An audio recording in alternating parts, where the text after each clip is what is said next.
Fantasy football fans, we are just a couple weeks away from the official kickoff to the 2024 NFL and fantasy football season. I cannot believe it is finally here. If you guys are fired up for fantasy football, let me know in the comments down below who your most drafted player is.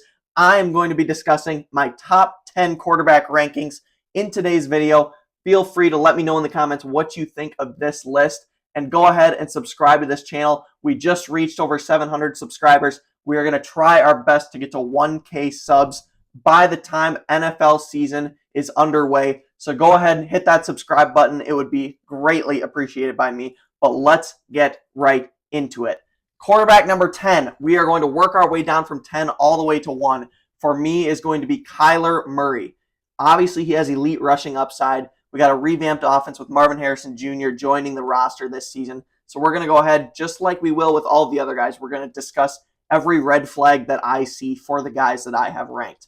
There are two for Kyler Murray. The first one is going to, of course, be the injury troubles. He has not had a fully healthy season since 2021. I'm not sure if he has it in him anymore, and that's why I have him a little bit lower than consensus at the number 10 spot. Also having only two reliable offensive weapons in Marvin Harrison Jr. and Trey McBride. And I'm not even sure if we can count Marvin Harrison Jr. as a reliable weapon yet when he hasn't played a down in the NFL yet. So those are the two red flags I have for Kyler Murray. And along with his injury troubles, I just think that it's appropriate that we rank him here at this 10 spot, a little bit lower than the consensus. Number 9 is going to be the rookie, Jayden Daniels. Obviously has elite rushing upside. He gets compared to Lamar Jackson all the time. That was his draft comparison. The issues with Jayden Daniels are going to be the Commanders' offense is going to be very bad. Terry McLaurin, in my eyes, is the only reliable weapon, maybe the only weapon at all that Daniels is going to have to throw to. That is a huge red flag, along with the fact that this offensive line is not great. This can be major issues for quarterbacks, and especially rookie quarterbacks, and especially rookie quarterbacks who love to tuck the ball and run. If this offensive line can't hold up, we could see Daniels struggle. However, I believe this elite rushing upside and the connection that's going to be made with McLaurin, who's one of my biggest wide receiver sleepers, is going to be enough to put him inside the top 10. And that is why I have him at quarterback 9 on my rankings. Number 8, we absolutely flunked on this guy this past season, and we are going to run it back, double down with Trevor Lawrence as my quarterback 8 in my fantasy football rankings this season. Why Trevor Lawrence? Well, first of all, we know that he has several elite receiving weapons. He has Christian Kirk. He has the rookie Brian Thomas Jr. He has Travis Etienne. He has Evan Ingram. We know all of these guys that can make plays on the field. The Jaguars have the potential to be a very good offense. We've also seen Trevor Lawrence get a lot of work done around the goal line and on the ground. So he has that rushing upside as well. But let's make sure to go over a few of the red flags, and there's a couple. Number 1, the offensive line is not great. Number 2, there are a lot of new faces on this offense. We got Brian Thomas Jr. joining the roster. We have Gabe Davis who not Gabe Davis, who am I thinking of? Calvin Ridley, who left the Jaguars this past season, excuse me.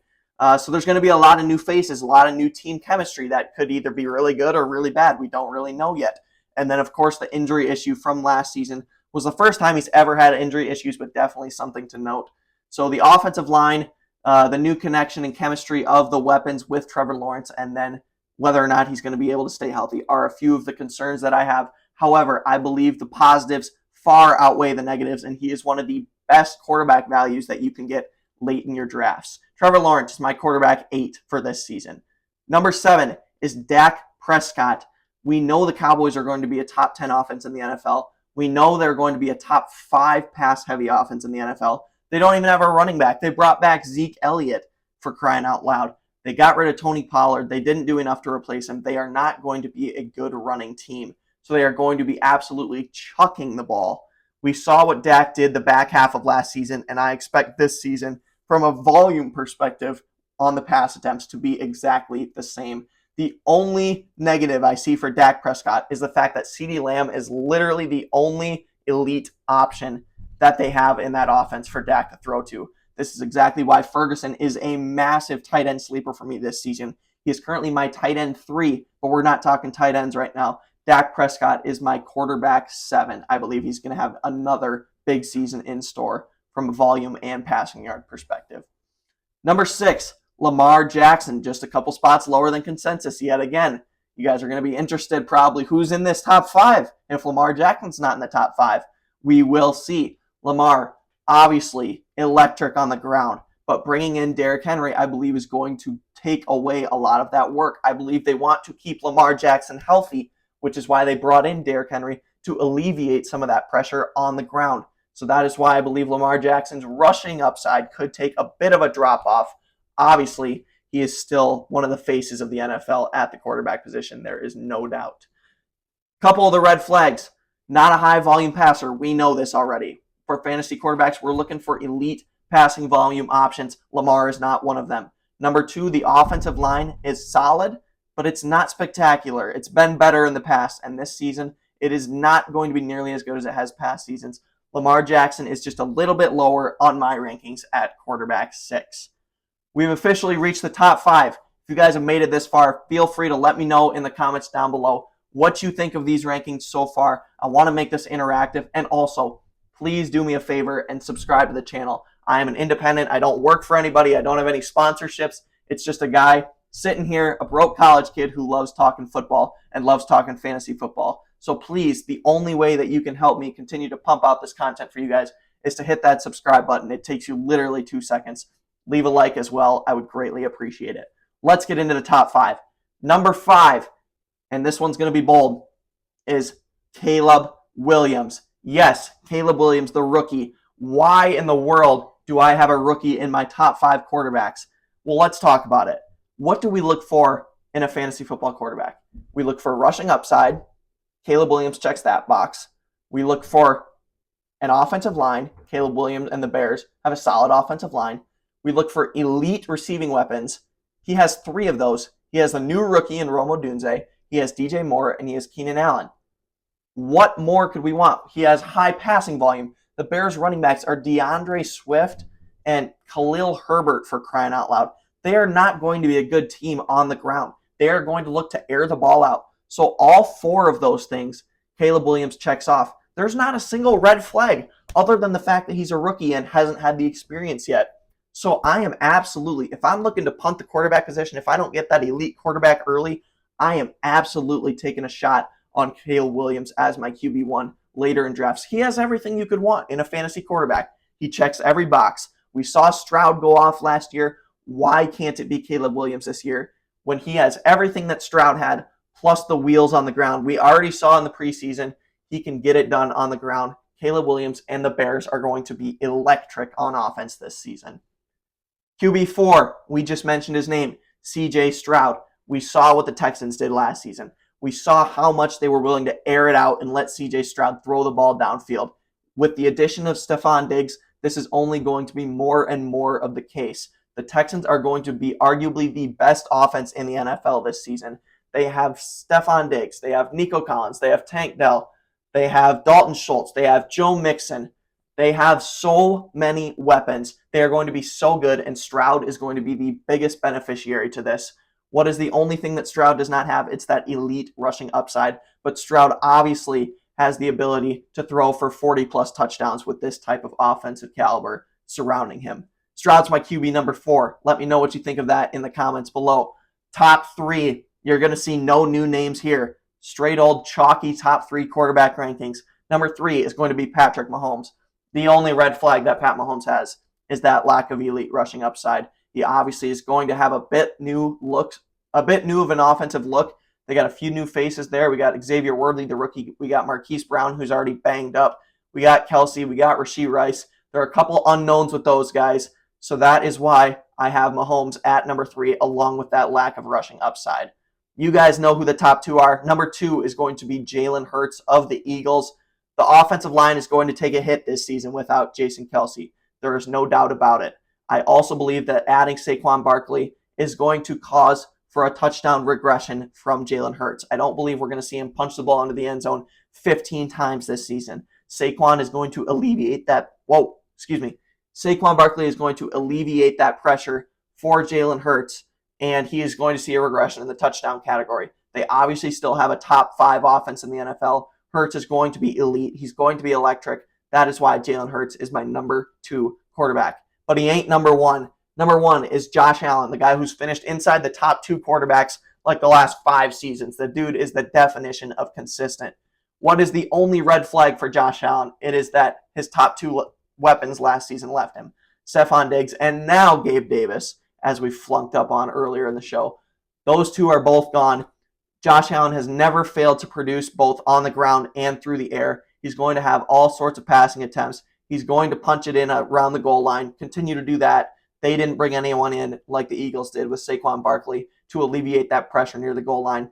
And Josh Allen is just going to be a beast. He's going to absolutely carry the Buffalo Bills this season. So that is my top 10 quarterbacks. But let's go ahead real quick and mention 2 of the names that we did not include on this list that are among the top 10 quarterbacks according to the consensus rankings. Number 1 is Joe Burrow. Joe Burrow, along with Anthony Richardson, is my biggest quarterback bust for this season. Why do I hate Joe Burrow? Number 1, he can't stay on the field, and absolutely injuries do count. If you can't stay on the field, you are not a reliable NFL player, and you're not a reliable fantasy player, and I do not want you on my team. Number 2, he does not have the elite rushing upside, as nearly all of these quarterbacks do. He doesn't move around. He doesn't rush the ball into the end zone at all. We need that elite rushing upside from our fantasy starting quarterbacks. Burrow does not have that. No way he should be in the top 10. Number 3, the Bengals' offensive weapons are also a complete question mark. T. Higgins doesn't even want to be on the Bengals, for crying out loud, so we have no idea how he's going to perform this season. Jamar Chase also struggles to stay on the field, and if that trend continues, that leaves Jermaine Burton as their wide receiver 1, who is the rookie that they drafted this season. There are so many question marks with this Bengals offense. Joe Mixon left. They got Zach Moss coming in. Is Chase Brown going to be able to step up? We have no idea what is going to go on with this Bengals offense, and Joe Burrow is going to be right in the heart and center of that issue, and he is not worth a top 10 quarterback pick. No way. The other guy is Jordan Love, and Jordan Love is just outside my top 10 quarterbacks as my QB 12, so I'm pretty much in agreement with Jordan Love. I believe he's got several solid weapons around him. Packers are going to be a very good offense, but it's that same thing. He does not have the elite rushing upside to get it done on the ground, and that is what you need unless you're Pat Mahomes or unless you're CJ Stroud with such reliable weapons around you. Jordan Love does not have that elite rushing upside, and that is why he is outside the top 10. As you can see, I have changed. I was so excited rolling through these quarterbacks when I first recorded that somehow I forgot to talk about my number 1 bust candidate at the quarterback position, and that is Anthony Richardson. Let's go through the 3 main reasons why I despise Anthony Richardson for fantasy football this season. Number 1 is obvious, injury issues. He runs around like a chicken with his head cut off. He needs to be able to stay on the field. He proved that he cannot do that last season. Why would I bother spending a top 5 quarterback pick on a guy who has not proven that he can stay on the field? There's no shot I'm doing it. No way. Way too run dependent, which relies heavily on reason number 2, and that is a lack of passing volume. One of the biggest statistics we look for in fantasy football quarterbacks is, do they throw the ball at a high rate? Richardson and the Colts are going to be one of the most run-dominant teams in the NFL this season. They have Richardson, obviously one of the most talented quarterback rushers on the ground, and Jonathan Taylor, arguably one of the top 5, top 10 running backs in the NFL. They are not going to throw the ball frequently. And that also rolls right into reason number 3. This wide receiver core is a complete question mark. We obviously have the veteran Michael Pittman, who is solid and steady. We have the new rookie Mitchell. We have no idea what Mitchell's going to look like. We have Downs, who's been injured in the preseason. We have no idea how he's going to bounce back. They have no good tight end. We have no idea who Richardson would even throw to other than Pittman, if he can even throw the ball at all. So we have no idea what the Colts passing attack is going to be, if any at all. Along with the injuries, along with the low passing volume and the weapons, Richardson is a must avoid in fantasy football 2024. Those are our top 10 quarterbacks. Go ahead and let me know your top 10 quarterbacks in the comments below. Let me know what you think of my list. I would love to get your guys' feedback. I respond to absolutely every comment, so I am going to connect with you. Feel free to respond, reach out. Let me know any questions you have going into your drafts this season. Fantasy is right around the corner. One last time, take 2 seconds out of your day. Click that like button. Click that subscribe button. It would greatly be appreciated by myself. If you guys got anything else, let me know in the comments below. You know where I'm at on Instagram. You know where I'm at on TikTok. And I'll be right here on YouTube for the rest of the summer leading up to the fantasy football season. Football is back.